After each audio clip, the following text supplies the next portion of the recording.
Welcome to the Plate Story Podcast.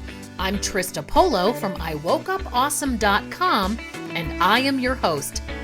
In this podcast, we hear fascinating stories behind vanity license plates all around the country.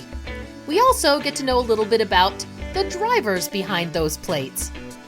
Today's guest is Billy Van Jura from Fishkill, New York. His license plate provides a positive message to all who encounter his car. This was not his original reason for getting the plate, however. Let's hear Billy's story. Welcome to Plate Story Podcast. I'm here with Billy Van Jura, and I actually connected with him over his license plate because I passed it on Main Street in Fishkill, New York, and it stopped me in my tracks, and I just had to leave a postcard. So, Billy, thanks so much for responding to the card and connecting with me about your plate story. I'm glad you left your note there. I think it's a clever idea you're working on. Oh, thank you so much. Well, I appreciate you being on with me today.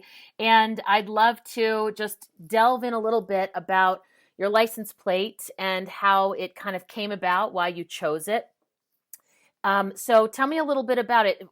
So why did you choose Steady as your plate? Wasn't exactly the best beginning, but it was significant. I had a brother that passed away the fall of 2012, and that happened to be his license plate. He wasn't in New York, but that was the plate he had on his car, and I was in a bit of a rough patch, and I could kind of vividly tell you I was just kind of sitting around in one of those lulls, and I was like, that seems like a good idea. I'm gonna go get a vanity license plate, and it came in a moment, or I say more like a long stretch of more downs than ups. But I bought it and I said, well, I'll buy it. And then I sort of forgot I got it. And then it shows up, a month later or whatever it is. And then it kind of functions as a piece of about a 2-year grieving period. And it just kind of stuck. And, I didn't promote it or talk about it or any particular way. I mean, family knew, but it was there. And then kind of in a weird roundabout way, you start driving around a little bit. And then I guess I didn't anticipate people would read it, which is kind of dumb because people read license plates. And then I'd be walking through a parking lot or getting out of my car, and some random dude would just be walking by, and he'd just yell over Steady and throw a thumbs up. And I'd be like, oh, all right, yeah. Well, I really love that because the word steady can mean things to people. And definitely that's, I think, one of the things that stopped me about it is, it's almost a message to the person driving behind you or who walks by your car. Like, just keep going, keep steady, keep moving forward. Like it's a positive message that you're putting out there. I am sorry about your loss, and I think it's really wonderful that you memorialized him in your plate and kind of took his plate and brought it forward into your own life as a way to pay tribute to him. I think that's beautiful. Do you happen to know why he chose Steady for the plate? I mean, there's a very positive origin of his. My brother was in the music business, and there was a band that was kind of on their way up. I guess you'd say 2007-ish, 2005. I'm not sure the exact year. A band called The Hold Steady is actually the band's name. So he became friendly with them early on and helped them out in a few ways. And there's, like a lot of good bands, there's especially older bands. Maybe they've got a good following. They've got their own little group of people that kind of stick together, and not like a Fish crowd where they travel extensively, but it started off as like, well, these are my guys, and he got the plate, and that was it. And they had released an album called Stay Positive. Coincidentally, that's your theme there of kind of staying positive and just kind of going along. And that was kind of them and their, I guess you'd say, his circle and his musical circles. I mean, they became very good friends. So that I didn't get it for the band, even though they've become very good family friends, and I've seen them quite a few times. I didn't get it. I didn't get it at all for that reason. And they had nothing to do with me getting it, except they really did have everything to do with me getting it, because they started off a very positive relationship with my brother, which has spawned into a different version, but certainly a positive relationship with my family, and extended family. And then, as you said with your messaging, I couldn't tell you a clear version, because, when you're in a rowdy spot for a couple of years, there is no clear version. But I needed something to say to these people when they acknowledged me, and I honestly wasn't prepared. So when I would be approached by these people, they'd be like, "Oh, all right, steady." And I'm like, all the time, and they would kind of nod along like, "Okay, that sounds good," or I'll say always. It would be somewhere between all the time and always becomes a typical response to people when they do say something. And I didn't unintentionally adopt my life that way, because that's kind of how I like to live anyhow. But it certainly, mimics a not so bad approach to life. And it sounds like you and your brother were pretty close when he was alive. We were. I mean, everyone was doing our own things. He lived in Pennsylvania. I live obviously near you here in New York. And you were, but you grew up together. You were brothers, and we both traveled a bit. So geographically, we weren't as close, but, it's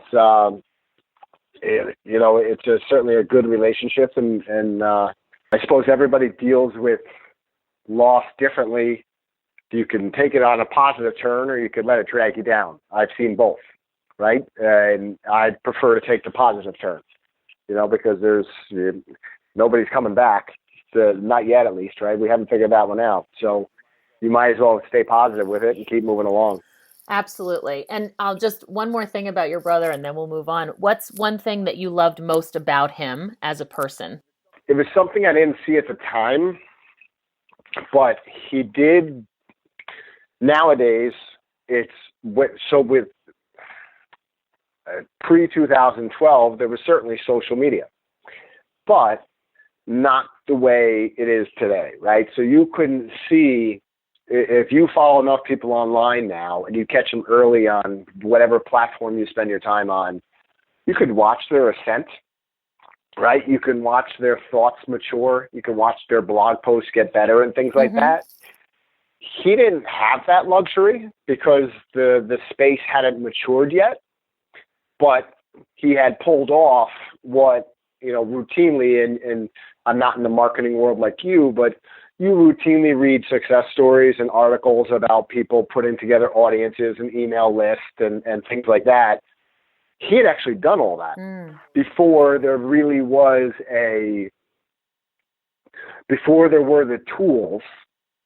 Before there were all the promotional tools, all the fancy email aggregators and all the data and things like that, they were in their infancy a decade ago, right? Sure.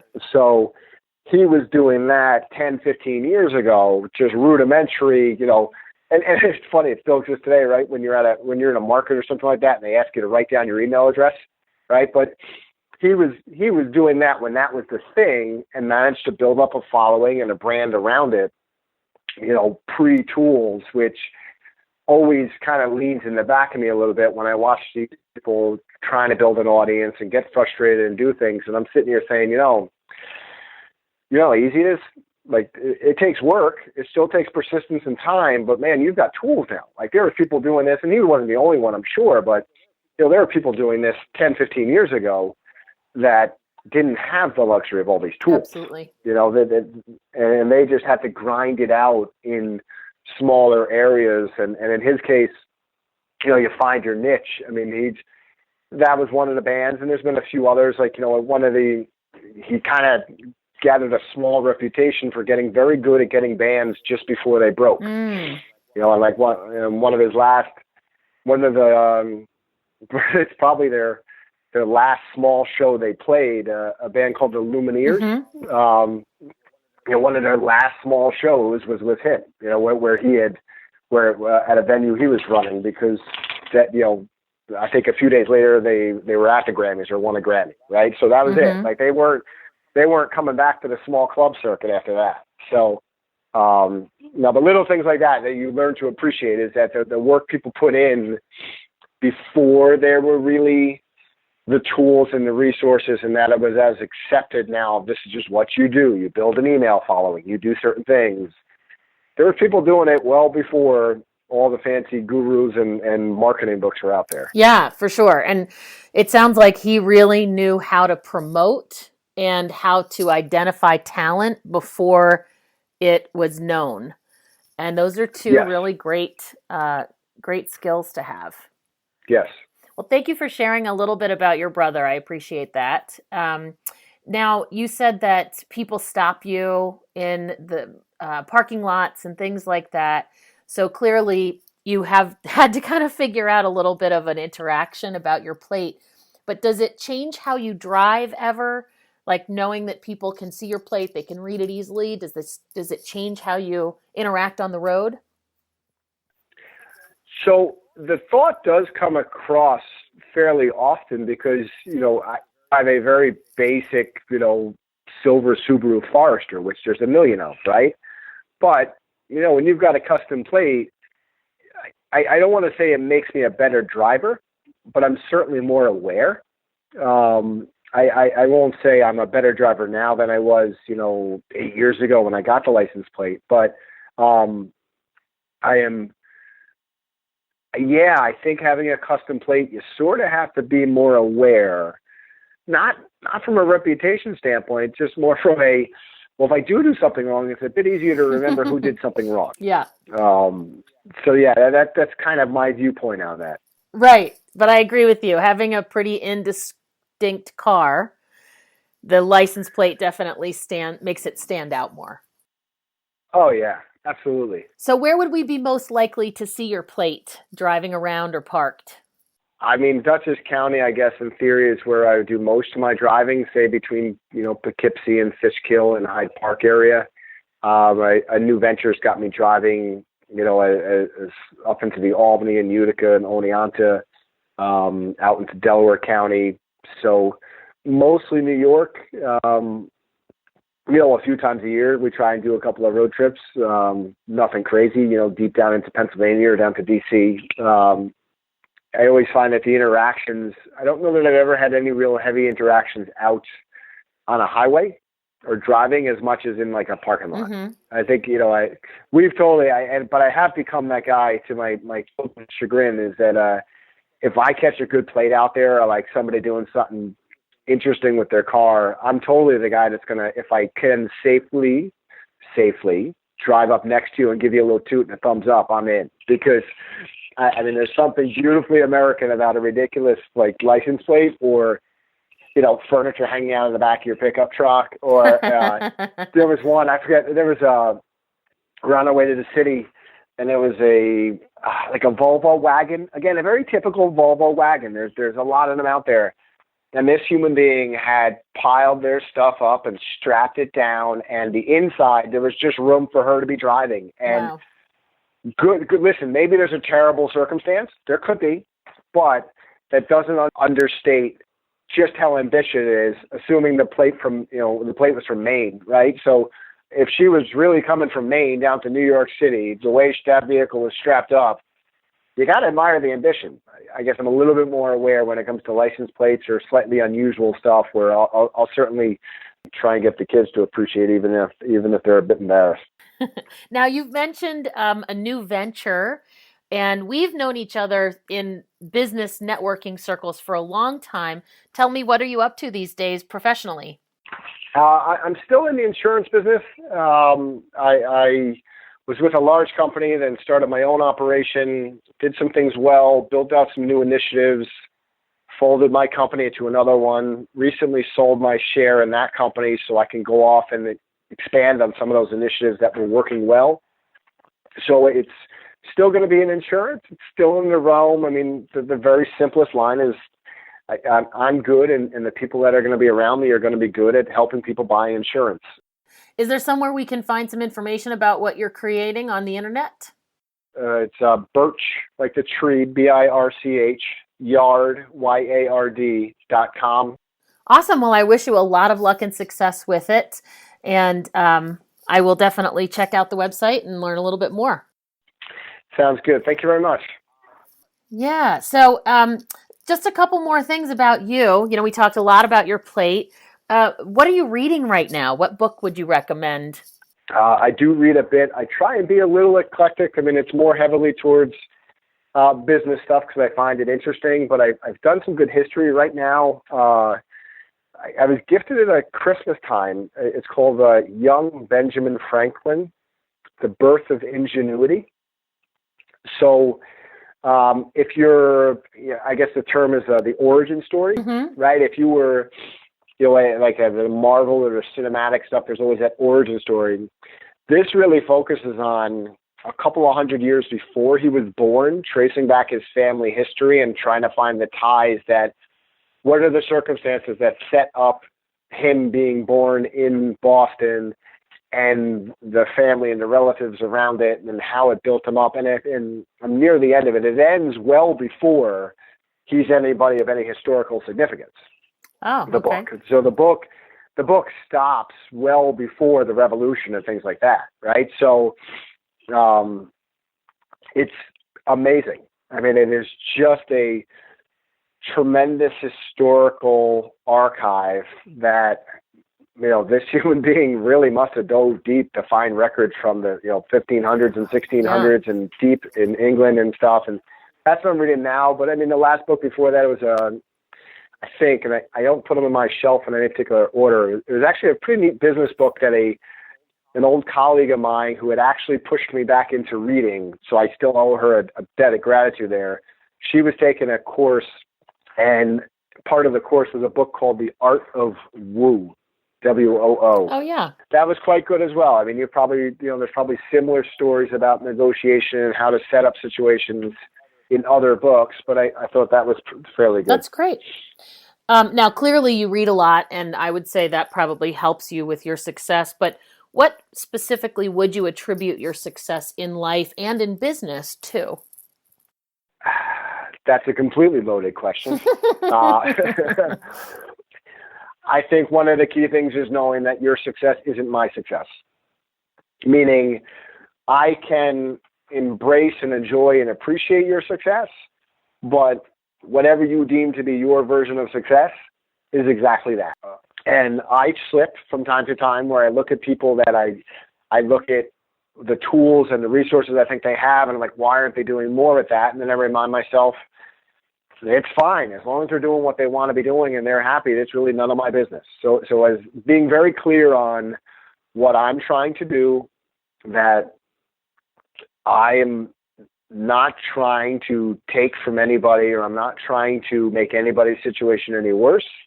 I know I'm good at a few things. I'm going to continue to do them well and expand upon them, help people out, and stay consistent, and pardon the pun, but kind of stay steady in the approach of saying, but we're just going to keep going along on this path, and we'll help enough people, which then creates income, which then allows you to do more things to help more people. There is no magic bullet. You can read all the things about persistence and drive, and I believe they're all accurate. However,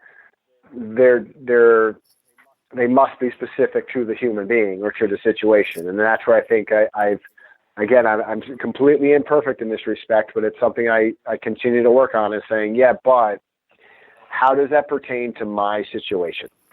How is that a tool or an aspect or something that I could work on to continue to improve and work towards the things that I want to work towards, as opposed towards, what somebody else at my age or in my profession deems to be success. And that's as I said, I'm relaunching this thing. It's saying, well, wait a second. I know I'm very good at those things. There's a list of them, but I don't need to do those things again, because I did those things already, right? So doing them again, is that really a good way for me to spend my time on this planet? Or can I do those things, but then can I teach others to do those things in a better way, and then find other people, and then not just carry along, but really, again, customize it to my situation while finding others that I could lift up along the way. And that's kind of the crappy answer I can give you, I think but that's I hope great. it makes sense. Yeah, it does make sense. It sounds like you're talking about scaling up and leveraging the skills and talents of other people so that you can focus on what you consider to be your biggest passions, your best skills and talents. Right, and but leveling up those other people as well, of saying, and also being aware, and not everybody wants Trista's level or Billy's level. They just don't, and that's okay. But if there's a level you haven't gotten to yet, and by working with me, you can do things that I'll benefit from, and I can do things for you that you'll benefit from, and you can get to the level you want to get to, and I can get closer to or even to the level I want to get to, that's way more satisfactory to me than just going about my way and doing things. Because I'm at that point in life, and you probably are as well, where you have enough skills where you could hunker down and do your work and be just fine financially, right? Or in several life categories, but maybe not all life categories. Yeah, that makes a lot of sense. But it sounds like a lot of work as well. And, especially creating a new venture. What do you do to stay motivated?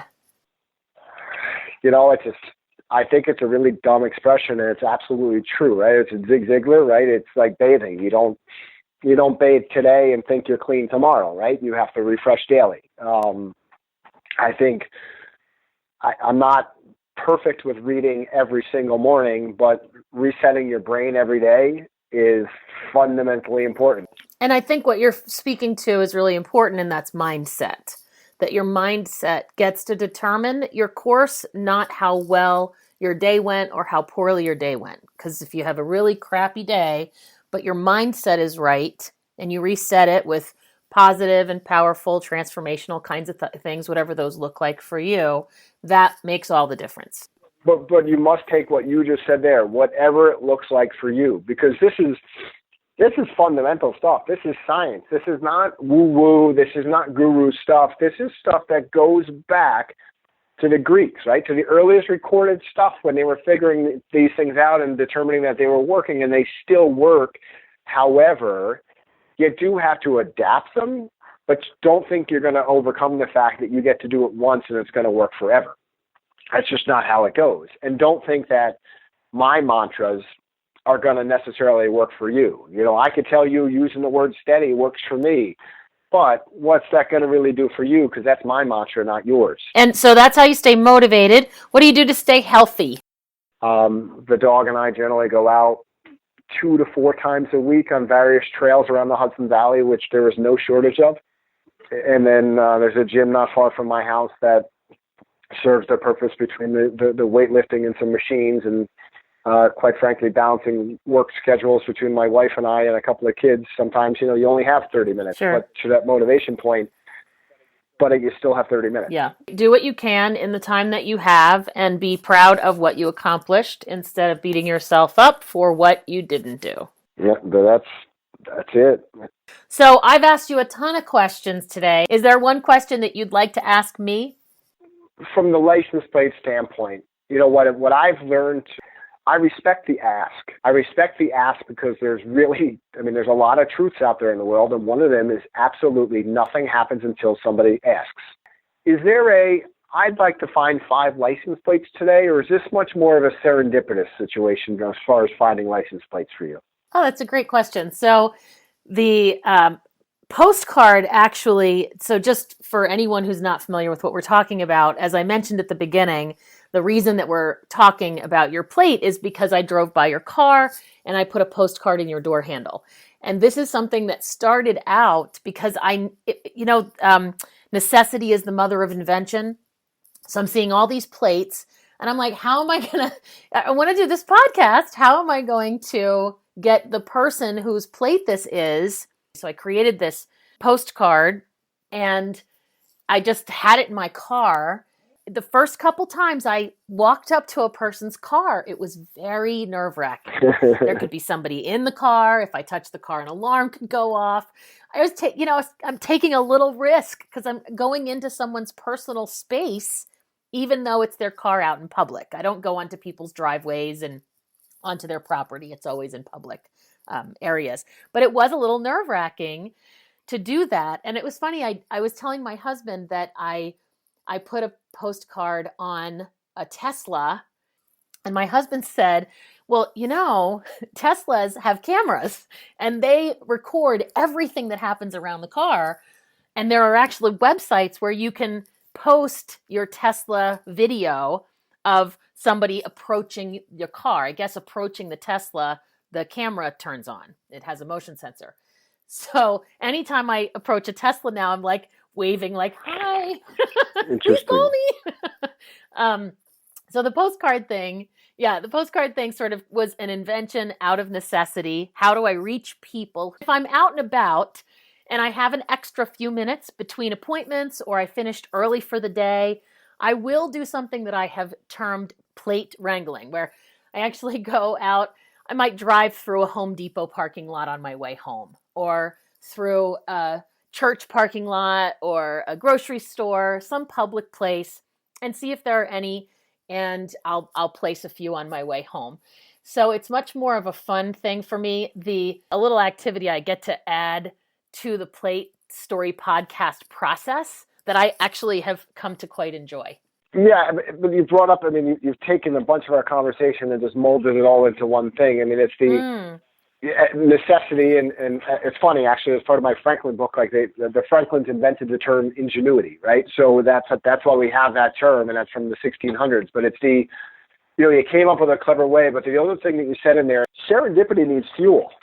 If you don't give serendipity or the universe, however you want to phrase it, something to work with, you've got to give it something to work with. And it sounds like the postcards are, or that habit of just saying, instead of taking this road home, I'm going to take this road home and pass by this parking lot, like giving yourself the opportunity for something to happen. You're giving the universe some fuel to work with in order to help you obtain what you're trying to work on. And that's it. Like, there's no point overcomplicating it. It works. Absolutely. Yeah, that's a good way to look at it for sure. Well, I appreciate that question because it had me sort of think back to that process a little bit. So thank you for asking that. And thank you so much again for being a guest on the Plate Story podcast. I wish you lots of fun on the road and to drive safe and enjoy those adventures. Sounds good. I appreciate your mission. I wish you the best of luck. Thanks. You too, Billy. Have a great day. You as well. Thanks for joining us for today's episode of the Plate Story podcast. If you would like to nominate the owner of a plate, including you, or visit any of our sponsors, come see us at platestory.com.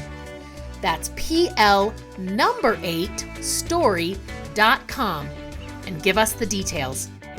I'm Trista Polo, wishing you well on the road to your next adventure.